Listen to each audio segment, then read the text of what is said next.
നമ്മളിപ്പോൾ ഒബ്സർവേഷനിലാണ് കടുവ. നമ്മുടെ കയ്യിൽ തന്നെ ഉണ്ട്, നമ്മുടെ ഒബ്സർവേഷനുള്ളിൽ തന്നെ ഉണ്ട്. നമ്മൾ പഠിക്കുള്ളൂ, നമ്മുടെ ഡ്രോൺ വെച്ചിട്ട് കണ്ടിന്യൂസ് ആയിട്ട് ഒബ്സർവ് ചെയ്തുകൊണ്ടിരിക്കുന്നുണ്ട്. അപ്പോൾ ഇന്നലെ കണ്ടതിൽ നിന്നും ഇന്നൊരു ചെറിയ വ്യത്യാസം കാണുന്നത് കുറച്ചും കൂടെ ഒരു ആക്റ്റീവായിട്ട് ഇപ്പോൾ രാവിലെ കടുവയെ കാണുന്നുണ്ട്. ഇന്നൊരു പ്രാവശ്യം മൂവ് ചെയ്തിട്ട് നമ്മുടെ ചതുപ്പിൽ അവിടെയാണ് കാണുന്നത്, ചതുപ്പിൻ്റെ അവിടെ നിന്ന് പുറത്തേക്ക് മൂവ് ചെയ്ത് വന്നു, എന്നിട്ട് തിരിച്ച് വീണ്ടും അതിനകത്തോട്ട് തന്നെ കയറി പോവുകയാണ് ഉണ്ടായത്. അപ്പം വീണ്ടും നമ്മൾ ഈ കേജിലേക്ക് അത് എത്തും തന്നെയാണ് പ്രതീക്ഷിക്കുന്നത്. അപ്പോൾ കുറച്ചും കൂടെ ഒന്നുകൂടെ അതിൻ്റെ അടുത്തേക്ക് മറ്റൊരു കേജും കൂടെ ഇൻസ്റ്റാൾ ചെയ്യാൻ വേണ്ടിയിട്ട് ഇപ്പോൾ ഞങ്ങൾ തൽക്കാലം അങ്ങനെ ഒരു ഡിസിഷൻ എടുത്തിട്ടുണ്ട് അപ്പോൾ അത് വെച്ചിട്ട് ഇപ്പോൾ തന്നെ അടുത്ത കേജ് കൊണ്ടുവന്നിട്ട് വൈകുന്നേരത്തോടെ അത് എസ്റ്റാബ്ലിഷ് ചെയ്യാൻ പറ്റുമെന്ന് വിചാരിക്കുന്നു.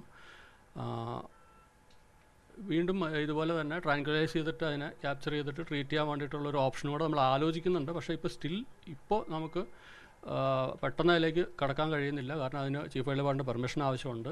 അപ്പോൾ അതുകൊണ്ട് ആദ്യ പടി എന്നുള്ള നിലയ്ക്ക് ഇപ്പോൾ നമ്മളൊരു സെക്കൻഡ് കേജ് ഇപ്പം ഇൻസ്റ്റാൾ ചെയ്യാൻ തീരുമാനിച്ചിട്ടുണ്ട്. ആരോഗ്യസ്ഥിതി മോശമാണ്. ഞാൻ ഇന്നലെ പറഞ്ഞതുപോലെ അതിൻ്റെ ഒരു കാല് നല്ലൊരു ഇഞ്ചുറി വന്നിട്ടുണ്ട്. അപ്പോൾ അതുകൊണ്ട് തന്നെയാണ് അതിൻ്റെ മൂവ്മെൻറ്റ് റെസ്ട്രിക്റ്റഡ് ആവുന്നത്. അതുകൊണ്ട് തന്നെ അതിന് ഈ ഇര പിടിക്കാനുള്ള കപ്പാസിറ്റിയും കുറവാണ്.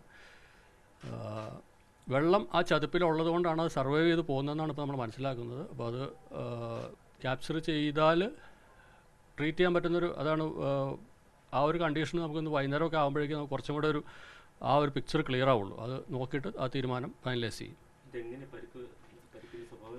പരിക്കത് കാലിൻ്റെ ബാക്കിൽ ലെഫ്റ്റ് ഹൈൻഡ് ലിമ്പുണ്ട്, അതിൻ്റെ ഒരു മുട്ടിൻ്റെ താഴെ വെച്ചിട്ട് ചെറിയൊരു നല്ലൊരു മുറിവായിട്ടാണ് കാണുന്നത്. അതെങ്ങനെ പറ്റിയെന്നുള്ളത് നമുക്കിപ്പോൾ പറയാൻ സാധിക്കില്ല. അത് നമ്മൾ ക്യാപ്ചർ ചെയ്ത് കഴിഞ്ഞാലേ അതിന് പറയാൻ പറ്റുള്ളൂ.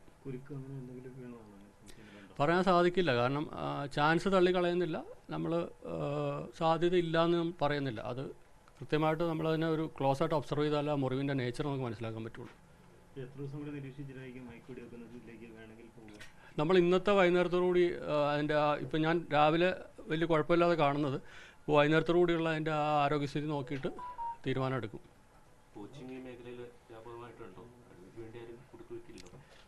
പോച്ചിങ് ഇടുക്കിയുടെ പല മേഖലകളിലും ഇല്ല എന്ന് പറയുന്നില്ല, പല സ്ഥലങ്ങളിലും ഉണ്ട്. ഇപ്പോൾ നമ്മൾ കേസുകൾ പിടിക്കുന്നുണ്ട്, പല സ്ഥലത്തും കേസ് പിടിക്കുന്നുണ്ട്. അപ്പോൾ അതിനുള്ള സാധ്യത തള്ളിക്കളയുന്നില്ല, അതും നമ്മൾ പരിശോധിക്കുന്നുണ്ട്.